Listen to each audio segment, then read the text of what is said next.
it downfield. It is. Oh, it's caught. John Moran in the clutch. Oh, my word. Oh, my God. Deep to right field. Way up there. And way down the sideline. Jefferson. Another huge run. Jalen Red broke tackle. Stayed on his feet.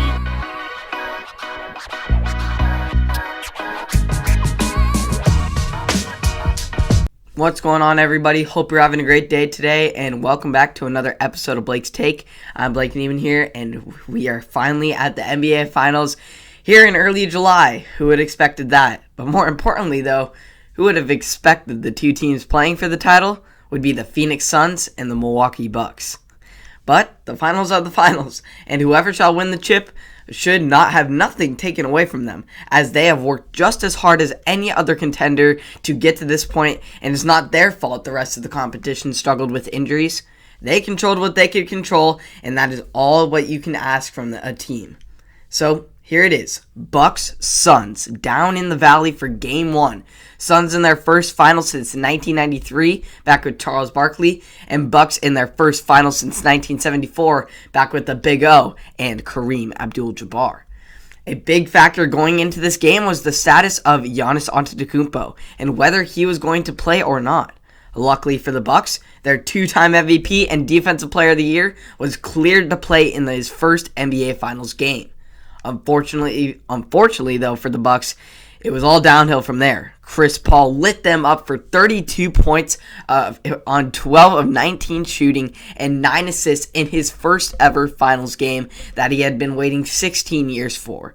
The Suns' two young stars also did not shy away from the moment, as Devin Booker scored 27 points, while DeAndre Ayton had a dang near 20-20 game with 22 points and 19 rebounds, all on 80% shooting from the field.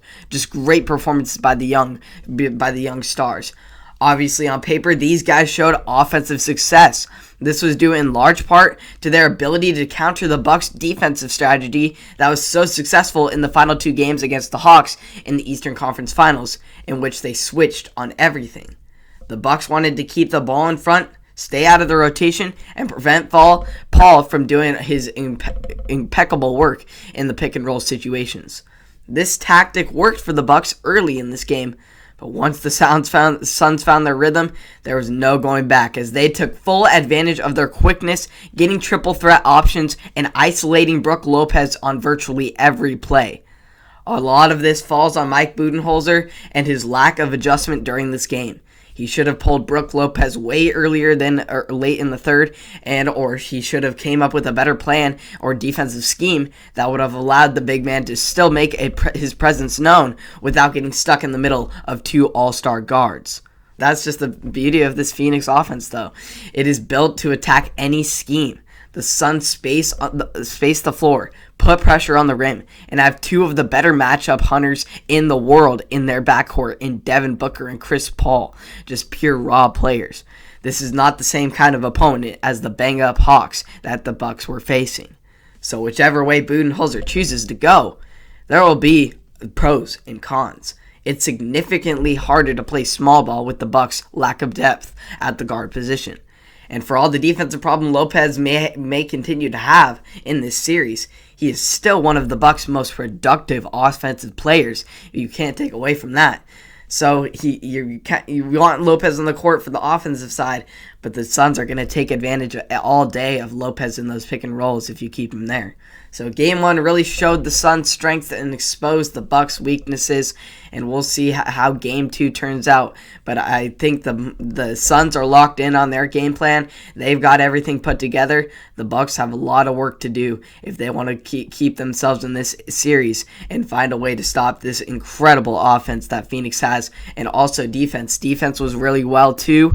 Devin Booker played well on Chris Middleton in the third quarter, holding him, I believe, 1 for 9. And then Drew Holiday had an off night, but still you have to give in credit the defense of the Suns for that. And so it was just great offense for the Suns and defense for the Suns. A great game plan by both Chris Paul and Monty Williams. But on the Bucks' hand, they have their hands full, as this opponent is much better than all the opponents they've faced this postseason. Besides, you can maybe argue the Nets, but they may even be better than the Nets because the Nets were not fully healthy. So this is a challenge, a big challenge for Giannis, and it may be the biggest challenge of his career because he is fighting for an NBA championship against a team that is much the favorite right now after what we just saw in Game 1. So we'll see what happens in Game 2. I'll be here to cover it for you, and you can catch it all on Apple Podcasts, Spotify, and or YouTube. Hope you all enjoyed, and I will see you all in the next one.